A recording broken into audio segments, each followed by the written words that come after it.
হিংসা এটা এমন এক আগুন যা প্রথমে অন্যকে পোড়াতে চায়, কিন্তু শেষে নিজেকেই ছাই করে দেয়।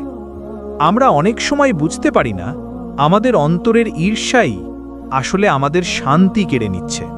যখন আমরা কারো সাফল্যে কষ্ট পাই, যখন কারো সুখ দেখে ভিতরে রাগ জন্মায়, তখন বুঝে নিতে হবে আমাদের হৃদয়ে আগুন লেগেছে। রাসূলুল্লাহ সাল্লাল্লাহু আলাইহি ওয়াসাল্লাম বলেছেন, হিংসা ভালো কাজগুলোকে এমনভাবে ধ্বংস করে যেমন আগুন কাঠকে পুড়িয়ে ফেলে। আবু দাউদ। অর্থাৎ তুমি যত নামাজ পড়ো, যত ভালো কাজ করো, যদি হৃদয়ে হিংসা থাকে তবে সেই কাজগুলোর ফল আগুনে পুড়ে যাবে। ভাই, অন্যের সুখে কষ্ট পাওয়া মানে নিজের কবর খড়া। তুমি যখন ঈর্ষা করো, তুমি আল্লাহর সেই নিয়ামতের ওপর রাগ করছো যা তিনি কাউকে দিয়েছেন। একবার ভেবে দেখো, তুমি কাকে ঈর্ষা করছো? যে মানুষ আজ সুখে আছে, সেও এক সময় কষ্টে ছিল। আল্লাহ তাকে দিয়েছে, যেমন তোমাকেও দেবে সময় মতো। কোরআনে আল্লাহ বলেন, তোমরা যা আল্লাহ অন্যদের দিয়েছেন তার প্রতি ঈর্ষা করো না। সূরা আন-নিসা।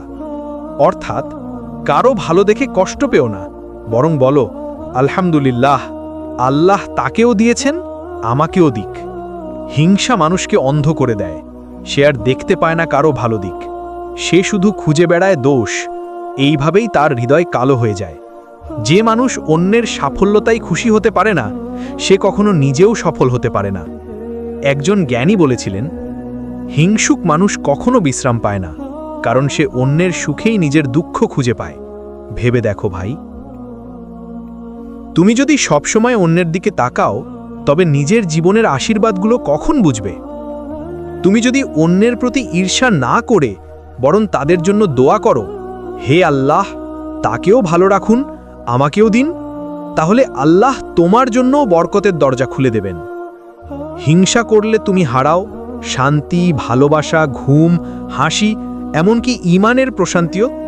তুমি জানো, শয়তান প্রথম যে পাপ করেছিল তা ছিল হিংসা। আদম আলাইহিস সালামের মর্যাদা দেখে সে ঈর্ষায় জ্বলে উঠেছিল। তাই হিংসা কখনো সাধারণ পাপ নয়, এটা শয়তানের উত্তরাধিকার। ভাই, হিংসার আগুন নেভাও, অন্যের প্রতি দোয়া করো, নিজের অন্তরকে পরিষ্কার রাখো। মনে রেখো, অন্যের আলো নিভিয়ে তুমি নিজের জীবন আলোকিত করতে পারবে না। অন্যের প্রতি হিংসা নয়, ভালোবাসা করো, কারণ ঈর্ষা অন্তরের আগুন, আর ভালোবাসা সেই আগুনের পানি।